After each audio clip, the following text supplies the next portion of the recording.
Bonjour. Oh non, je veux dire bonsoir.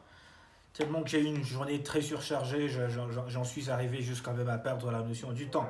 Alors c'est encore une fois votre frère et confrère Peter Mason, originaire de la République démocratique du Congo, vivant au Botswana, mais actuellement je vous salue depuis ma chambre à Santon en Afrique du Sud.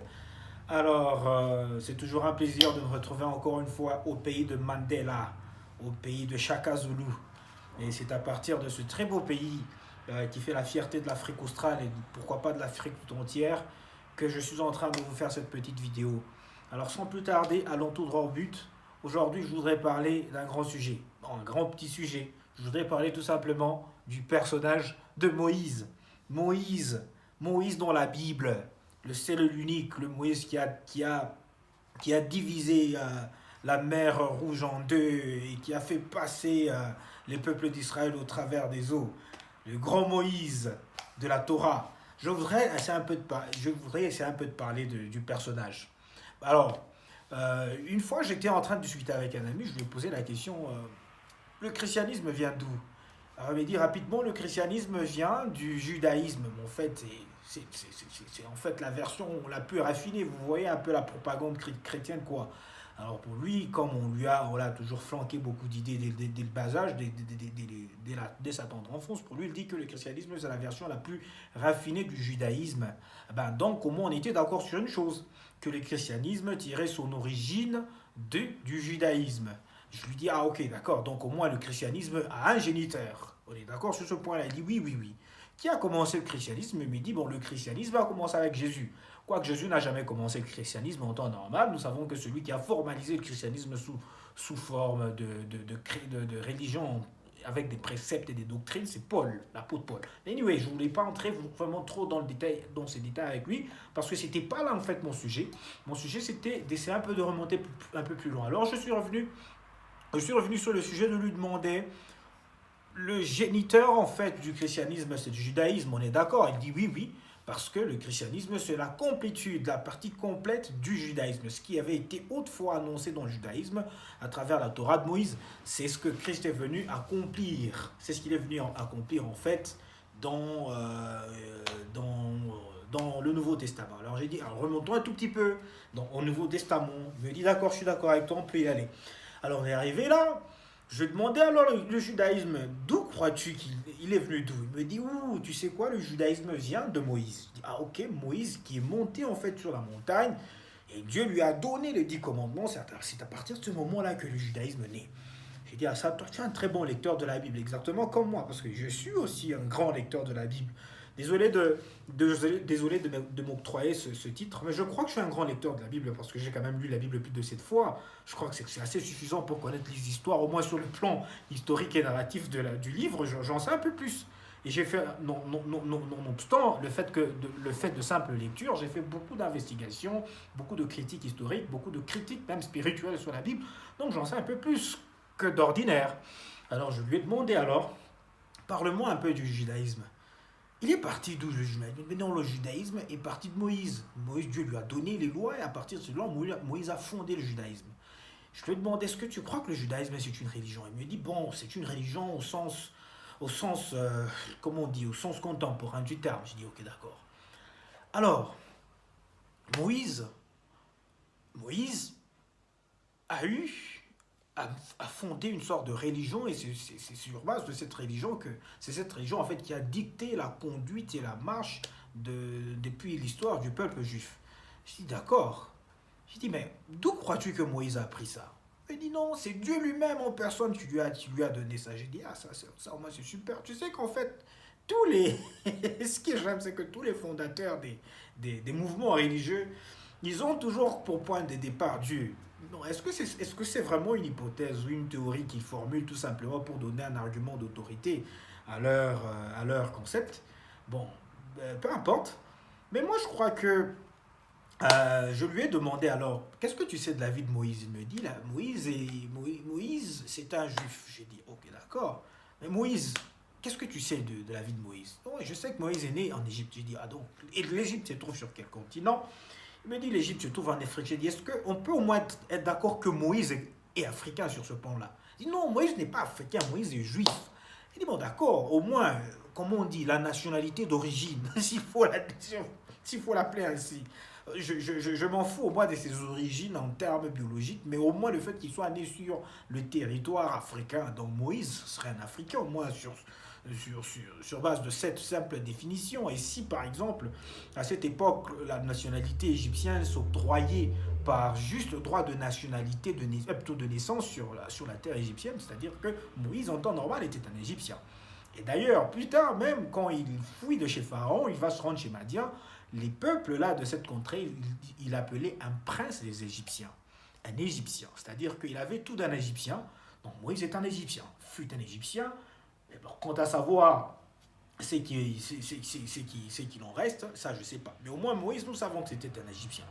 Alors, il est né en Égypte, selon le narratif juif. On l'a jeté sur les eaux. Vous connaissez un peu vous, hein, ce monde merveilleux-là, ce narratif-là qui mélange un peu mythe et autres. Bon, anyway, ça sera encore un sujet d'une autre fois. Alors, un point sur lequel, et la raison pour laquelle j'ai voulu vraiment vous faire cette petite vidéo sur le personnage de Moïse, et c'est tout simplement, je voulais attirer votre attention sur le fait que Moïse est né en Égypte. Il a été élevé en Égypte. Je dis bien élevé en Égypte.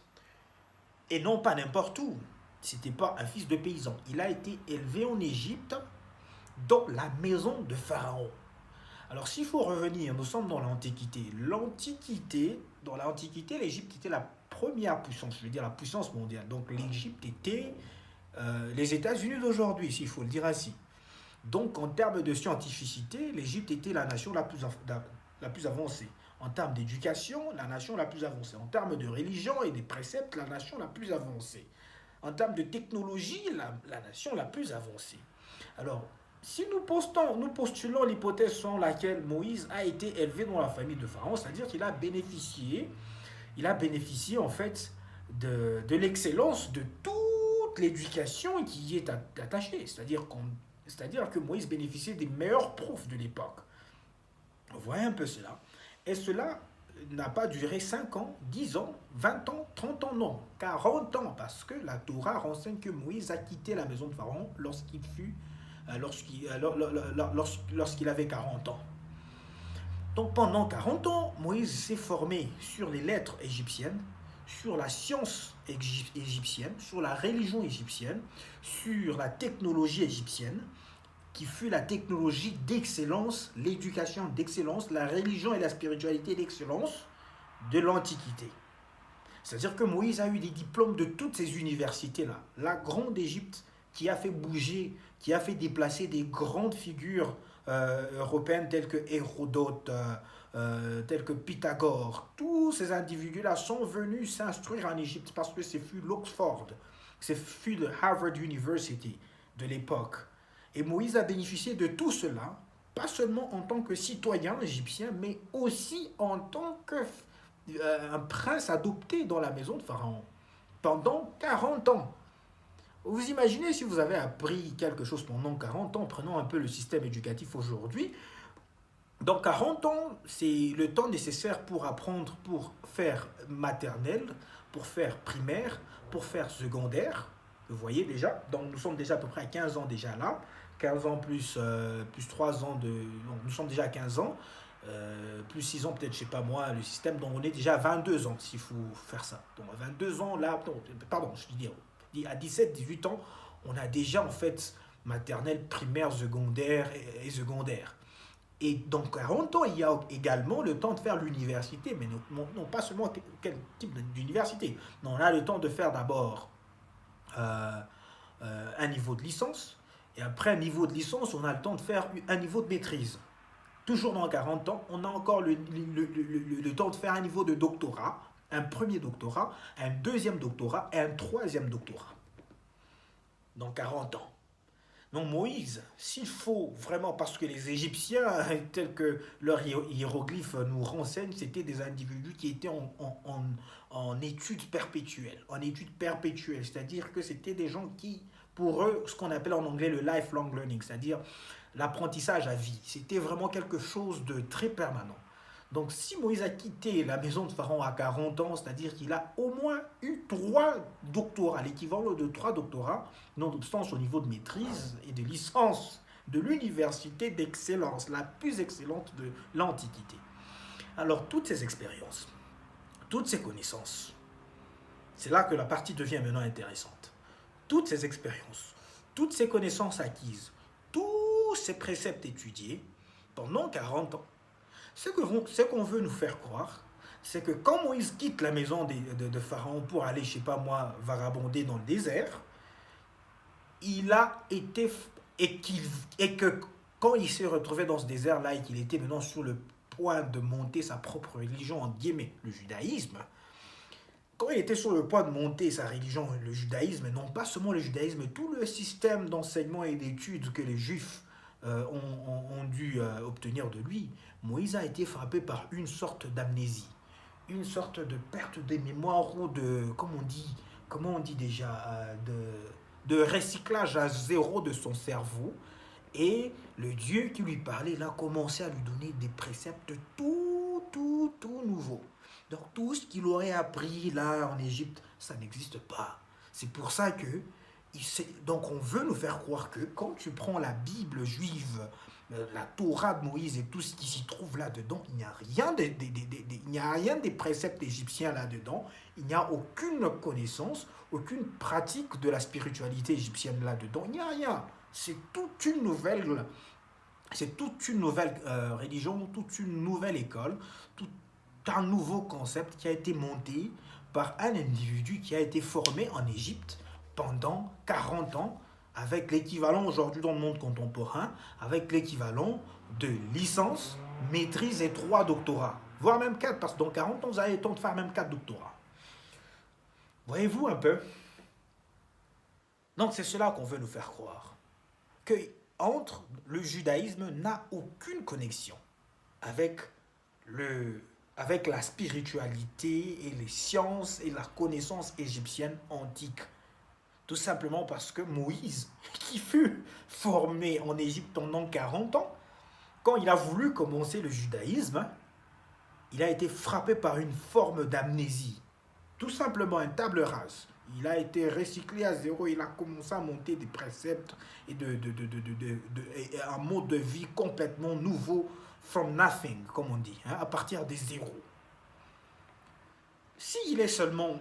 Alors concluons rapidement cette vidéo. Si vous seulement, tel que vous êtes là, un individu de 20 ans, c'est difficile pour lui de se détacher des préceptes qu'il a appris depuis sa naissance jusqu'à cet âge-là, tout ce qu'il a appris de ses professeurs de primaire, on lui a dit 1 + 1 = 2.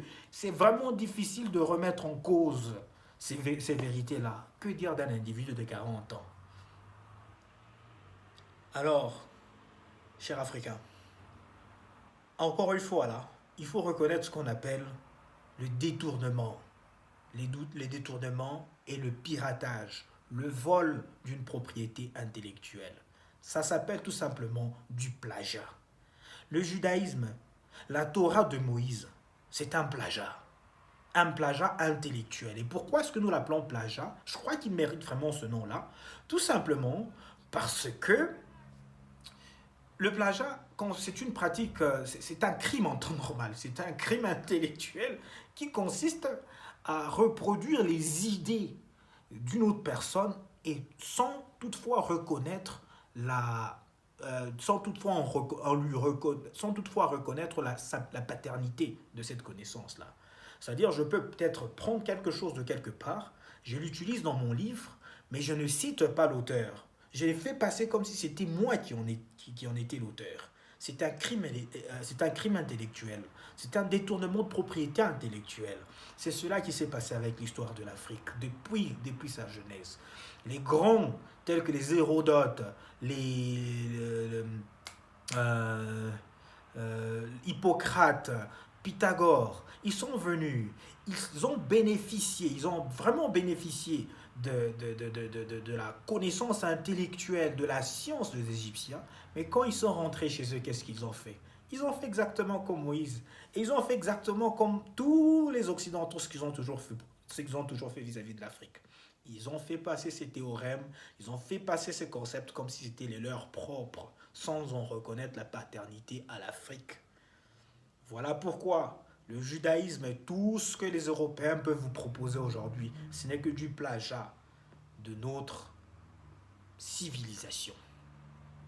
Voilà. Et ce qu'ils font, c'est qu'ils ont fait ce que leurs ancêtres ont fait, c'est ce qu'ils continuent à faire aujourd'hui.